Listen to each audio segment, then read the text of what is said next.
Have you ever walked into a room and in an instant felt that sinking feeling? You just don't belong? Maybe it's at school, at work, even among family. It's like everyone else has a membership card to life's secret club, and yours got lost in the mail. But what if not belonging isn't a flaw? What if it's a hidden strength, a secret map, leading you somewhere extraordinary? The next few minutes you'll see why being an outsider may be the most honest, liberating, and transformative path of all. There's a peculiar loneliness that rarely gets voiced. It's not just about being single, alone in a crowd, or losing important people. It's the loneliness that comes from never fitting into any crowd, being somehow too much or not enough no matter where you are. That was me for years. And if you're nodding along, this is for you. Maybe you're the one who's too passionate for the chill crowd, too quiet for the loud crowd, too wild for the serious ones. It's brutal, isn't it? You end up watching from the edges, wishing for a place, just one, where you really, fully fit. Let's explore why belonging is not a promise the world always keeps, what it truly means to live on the outside, and, most importantly, how you can turn that ache into your greatest superpower. 1. The myth of belonging is overrated. Society sells us a promise. You'll find your people. At school, at work, in some quirky hobby group. Movies show a montage and suddenly, found family. But in real life, that magic group may never appear. Because most groups require you to fit inside a pre-made box. And if your soul was made for open skies, you'll suffocate trying to fit. Have you ever bent your personality, laughed at jokes you hated, nodded along to things that made you cringe, just to avoid being a total outsider? I have. There's a particular exhaustion to pretending, a hunger for realness that grows stronger the more you shrink yourself. So here's the truth. Belonging, in the way we're taught to expect it, often asks us to cut off our edges. If you refuse to do that, you're not broken. You're just honest. Dusu. Sensitivity is not a curse, it's a compass. And often that honesty comes from a place of deep sensitivity. Some of us are simply wired to feel everything more. Psychologists call it differential susceptibility.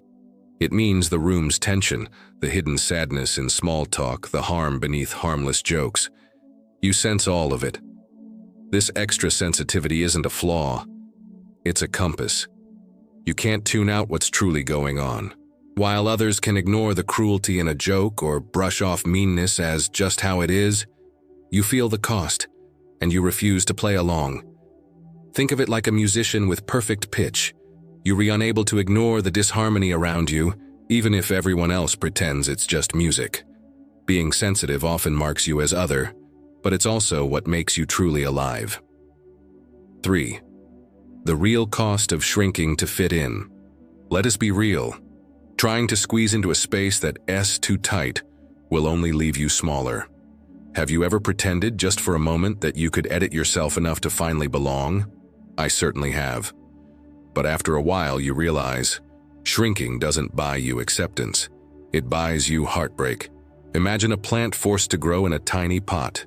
It will never blossom, and neither will you. Real connection isn't born from shrinking. It comes from standing tall, even if you stand alone. 4. The solitude of the outsider and its hidden gifts. It's important to say, non-belonging hurts. Nights spent alone, staring at the ceiling, replaying conversations, thinking, why can't I just be normal?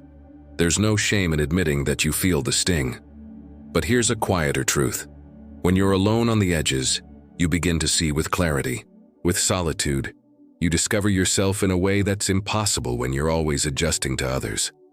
Some of my most powerful insights came while walking alone, with no one to perform for, just me, my thoughts, and the quiet honesty of the moment.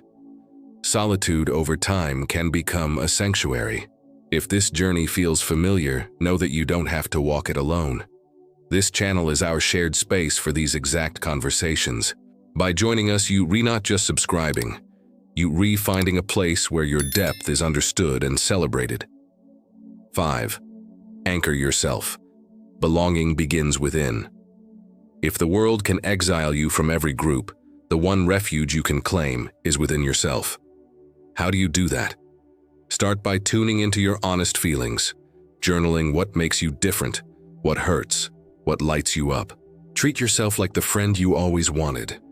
Would you advise that friend to hide just to fit in? Or would you tell them to stand tall, even if it means standing alone? Belonging to yourself won't erase the loneliness overnight, but it offers an anchor. When you stop gaslighting your own emotions and start honoring your truth, you become a tribe of one. And that's the only tribe you're guaranteed forever. 6. Small circles, deep connections. The truth is, we don't need a crowd.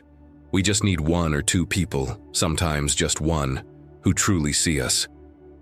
I used to chase crowds, thinking that's what would make the pain go away.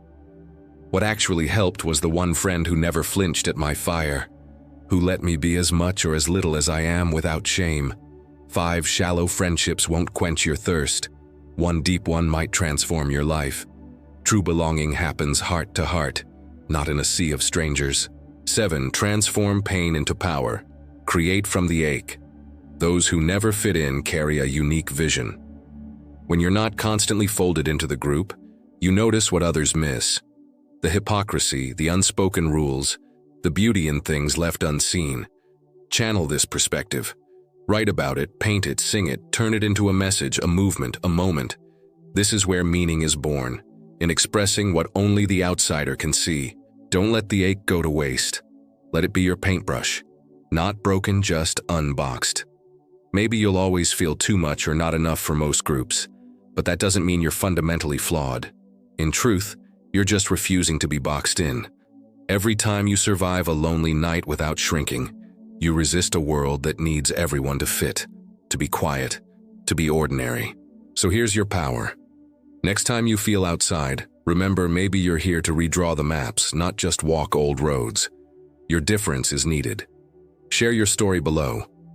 What part of this hit home for you? Your comment could be the lighthouse for another outsider tonight. And if you want a real community for healing and honesty, subscribe to Inner Compass. Here, we build the table together. Ready to keep exploring? The next video goes even deeper into what really unfolds when you let yourself disappear from others' lives or quietly step out of sight. You might find out that disappearing isn't the end at all, but a surprising doorway to hidden truths and self-discoveries you never expected. Just click and come along for this next step. Sometimes the journey you think is about vanishing becomes the path back to yourself. Let's embrace being unboxed together. Because a world full of boxes needs people who were never meant to fit inside one. It needs you.